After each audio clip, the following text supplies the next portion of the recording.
하루하루를 참 예측할 수가 없는데 네. 오늘은 또 급락입니다.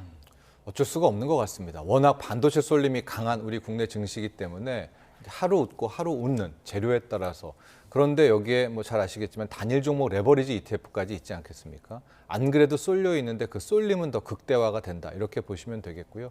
자, 지금 표에서 보시겠지만은 매도 사이드카가 올해만 15번째. 예. 자, 매도 사이드카 혹은 이제 반대로 매수 사이드카도 있겠죠. 선물이 5% 떨어지거나 5% 올라갈 때 프로그램 매매를 일시 중단시키는 걸 우리가 사이드카라고 합니다. 반면에 서킷 브레이커는 첫초 1차 서킷 브레이커가 마이너스 8%, 현물이 빠졌을 때 아예 증시를 20분간 쉬게 되는 건데요.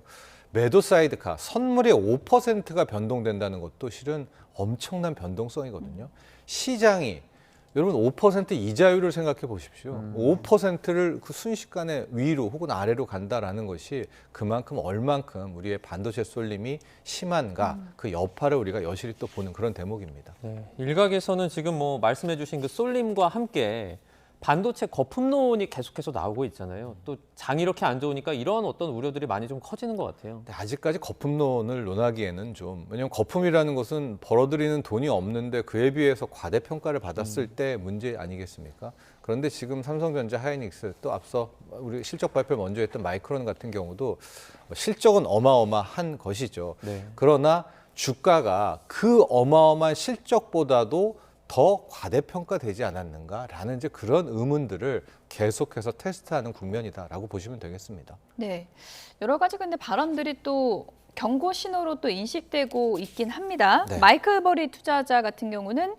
한국 반도체 투자 발표가 정점의 신호다. 뭐 끝의 시작이다, 종말의 시작이다, 뭐 이런 얘기를 했더라고요. 그렇죠. 순서상을 보면 메타 이야기를 먼저 하고 그걸 본 또 마이클 버리의 코멘트 이렇게 가는 게 맞을 것 같은데요.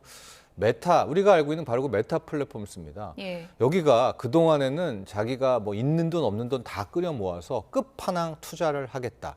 그래서 AI 데이터 센터를 무조건 많이 예. 짓겠다라고 이야기를 했는데 간밤에 메타가 갑자기 짓다 보니까 남는 AI 컴퓨팅 전력이 있다는 거예요. 남는 이걸 가지고 자기네가 이 GPU를 가지고 그 컴퓨팅 파워죠. AI 컴퓨팅 파워를 가지고 이제 클라우드 사업을 하겠다. 예. 그 GPU 임대 사업을 하겠다라는 아주 쉽게 말씀드리면은 이 발표를 하는 게 이게 지금 먼저 큰 발단이에요. 예. 이렇게 되니까 오히려 메타 자체는 이제 좀 정신 차렸구나. 그동안에는 돈 끌어다가 그냥 무조건 투자, 과잉 투자를 했는데 일단은 클라우드라는 것들을 통해서 어느 정도 현금을 좀 확보하겠다라 뭐 이런 의도였었잖아요. 예. 그래서 메타 자체는 8% 넘는 급등이 나왔거든요. 그런데 이제 여기서부터가 문제입니다. 왜냐?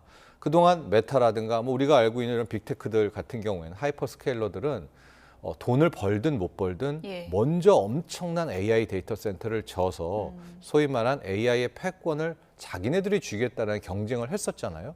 그런데 메타가 일종의 좀 말이 안 되는 소리를 했잖아요. 아니 뭐 이 컴퓨팅 파워가 남아돌아? 아니 그 뭐지 이게? 우리는 이때까지 없고 막 그 소위 말하는 공급 부족이었었다고 생각을 했었는데 그리고 또 하나가 이게 앞으로 그동안에는 빚만 내서 막 AI 데이터 센터를 때려 지을 줄 알았는데 좀 정신을 차려서 중간중간에 현금 흐름이라고 하죠. 이런 실적과 이익을 좀 챙기려고 하나 보내라는 이 우려가 바로 엔비디아를 거쳐서 이 메모리 반도체까지 온 겁니다. 왜냐하면 이런 하이퍼스케일러라든가 빅테크들이 막 무자비한 투자를 해서 가장 큰 혜택을 본 게 실은 엔비디아였었고요. 예. 그 끝판왕, 근본의 극단의 수혜를 본 건 그 소위 말한 엔비디아 AI 칩 안에 들어가는 또 우리의 메모리 반도체. 이제 뭐 메모리 반도체는 HBM뿐만이 아니라 D램 품기 때문이기도 하는데 그러니까 가장 많은 혜택을 본 이 메모리 반도체가 예. 정반대로 보면 가장 큰 피해를 보겠네라고 해서 이제 마이크론이 10% 넘는 폭락을 한 거고 우리까지 무너졌는데 이 대목에서 이제 마이클 버리가 또 등장을 한 겁니다. 참고로 마이클 버리의 포지션을 보면 우리 삼전 닉스의 공매도는 안 쳤더라고요. 그러나 엔비디아의 공매도 포지션은 좀 늘 가져가고 있는 건데 우리가 이제 얼마 전에 3대 메가 트렌드 프로젝트를 발표를 하면서 호남에 서남권에 400조, 800조 투자를 이제 약속을 했잖아요. 그게 오히려 마이클 버리 입장에서는 자기는 그것이 일단 그러니까 잘 되다 잘못됐다가 아니라 하나의 정점에 대한 신호. 아, 여기에 이렇게 돈을 막대하게 막 쏟아붓는다고 한국의 메모리 반도체가 그건 바꿔 말하면 이제 마이클 버리 생각입니다. 우리는 끝까지 갈 줄 알았더니 반도체 메모리 사이클이 이미 하방을 시작한 것이고 삼전 닉스의 그 투자에 대해서 이게 네. 바로 끝의 시작. 그러니까 떨어지는 사이클의 시작점이 왔다라고 해서 오히려 더 하락을 부추긴 그런 발언도 됐습니다. 그러니까 이제 이런 거겠네요. 지금은 이제 확장 기조였었는데 이게 그렇게 확장하고 투자하는 만큼의 수익 창출을 확신할 수 있느냐 이런 의문이 들기 시작한 없다는 건가요? 거 우리가 다 알고 있었죠. 예. 그런데 그동안은 없는데도 끝까지 갈 줄 알았던 이 빅테크라든가 하이퍼 스케일러들이 끝까지는 안 가볼래. 예. 중간에 멈칫거리니까 우리는요, 엄밀히 말하면 슈퍼 을인 거죠. 이들이 엔비디아의 칩을 사주는 거고 그 칩 안에 우리의 이제 메모리가 들어가는 경우인데 예. 이들이 지금까지는 그냥 눈 감고 투자, 빚내서 투자만 하다가 물론 이제 메타의 한 가지 사례입니다. 네. 갑자기 클라우드 임대로 한다면서 좀 정신을 차린 듯한 모습을 보이니까 이게 비단 메타뿐만이 아니라 우리가 알고 있는 뭐 아마존이라든가 구글이라든가 이때까지 막대한 투자를 했던 이 캐펙스 투자를 했던 이 빅테크들이 하나 둘씩 투자를 줄이는 이 우려가 좀 선반영된 겁니다. 다만 계속 말씀드리지만 메타의 한 가지 사례고요.